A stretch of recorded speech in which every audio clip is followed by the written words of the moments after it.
जीभ तो ऐसी होनी चाहिए, जीभ पे कंट्रोल कीजिए ना। आप अपनी जीभ पे काबू कीजिए। खान पान के संबंध में आप ईमानदारी की कमाई खाते हैं कि बेईमानी की कमाई खाते हैं, बताइए ज़रा।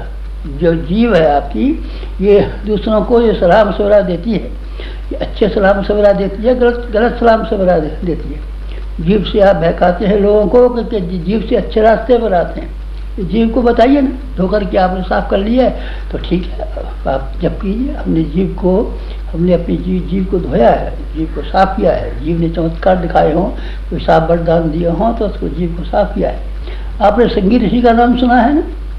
संगी ऋषि ने साप दिया था राजा परीक्षित को, तो उसको 7वें दिन सांप काट खाएगा, 7वें दिन सांप नहीं काट खाएगा। और उन्होंने यह आशीर्वाद दिया था, दशरथ जी ने यज्ञ किया था, पहले भी कर चुके थे यज्ञ, हमारे बच्चा हो जाए, पर किसी से बच्चा नहीं हुआ। लेकिन जब संगी ऋषि आए और संगी ऋषि ने यह आशीर्वाद दिया, प्रत्येक रानी के बाद एक और बच्चा होगा, 3 रानियाँ, 3-4 बच्चे हो गए, और ऐसे बच्चे शानदार हुए कि भगवान के बराबर हो गए। वो सब भगवान थे।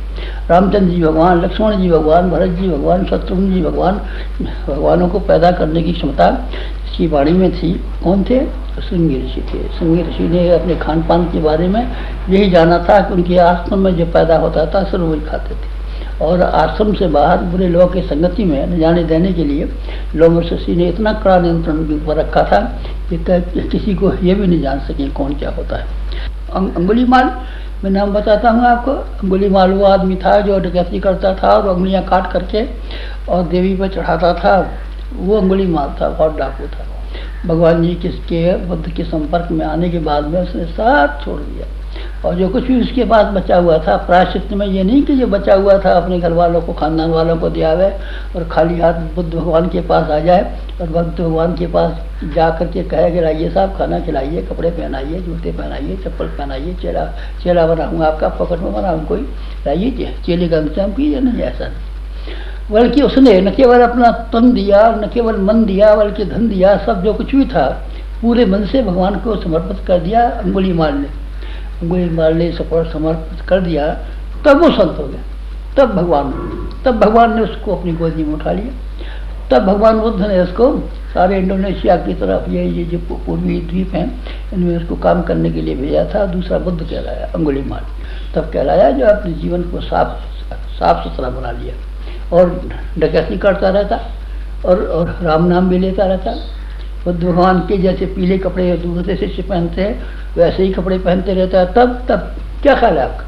तो अंगुलीमाल ही रह जाता, चाहे पीले कपड़े पहनता, चाहे लाल कपड़े पहनता, चाहे सिर मुड़ा लेता, चाहे जो हो जाता, लेकिन कुछ बात बन नहीं सकती थी। गणिका गीध अजामिल तारे, अजामिल फिर मांस का व्यापार करता रहा था क्या?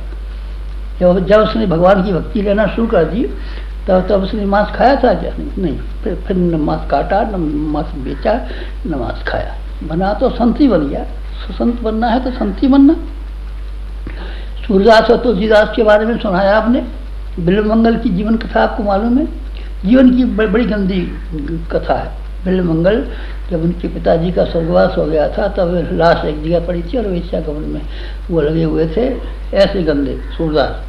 लेकिन जब उन्होंने अपनी आंखें फोड़ ली तो भगवान उनको आए और बच्चे की तरीके से गोदी में उठा करके और जहाँ तहाँ ले जाते थे। भगवान उनके नौकर हो गए थे, भगवान के भक्त, भगवान नौकर हो गए थे उनके। कौन? उनके सूरदास। और तुलसीदास चंदन घिसे तिलक दय रघुवीर, तिलक घिसते थे और चंदन के लिए लाइन में खड़े रहते थे। लाइए चंदन जरा सा हमको दे दीजिए, हम भी सर को लगाएंगे।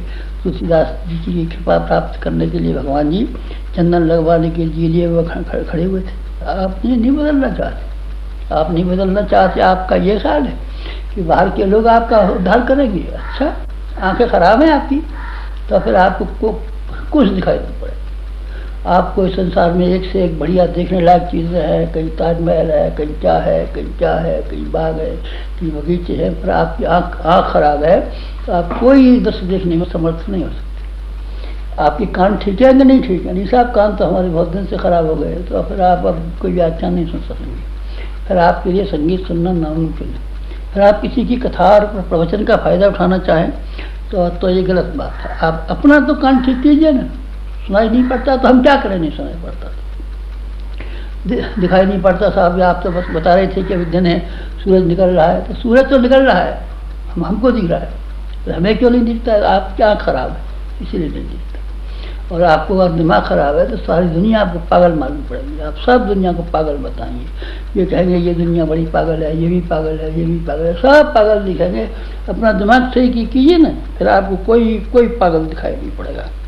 बस फिर इस तरीके से क्या करना पड़ता है कि अपने आप को सही करना पड़ता है, अपना सादा जीवन उच्च विचार के सिद्धांत को काम में लाना पड़ता है। उच्च विचारों को कार्य रूप में परिणत करना सिर्फ उसी के लिए संभव है जो कि सादा जीवन जिए, अपने आप में किफायतशाली करे, अपनी लोभ और मोह को कम कर ले, अपनी वासना तृष्णा और अहंता को कम कर ले, तब फिर उसके पास शक्तियाँ ही बच जाती हैं। शक्तियों का क्या कम रहता है?